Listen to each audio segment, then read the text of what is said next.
আসসালামু আলাইকুম সবাইকে। মালয়েশিয়া লাইফ অ্যান্ড ভাইবস চ্যানেলে আপনাদের সবাইকে স্বাগতম। আজ সকালে আসছিলাম চৌকিতে বাজার করতে, হঠাৎ খুব গরম লেগে গেল, তাই ভাবলাম চৌকিতের কাছেই খুব মজাদার একটি মালয়েশিয়ান ফুড পাওয়া যায়, সেটা হচ্ছে সেন্দল। আসুন আপনাদেরকে দেখাই কোন দোকানে এবং কিভাবে এই সেন্দলটা বানানো হচ্ছে।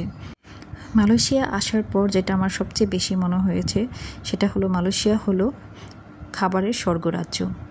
সব খাবার এবং খুবই রিজনেবল প্রাইসে পাওয়া যায়, যেখানে সেখানে সব জায়গায় খাবারের দোকান প্রচুর দেখা যায়, যেখানে খুব সহজেই অল্প দামে খাবার পাওয়া যায়।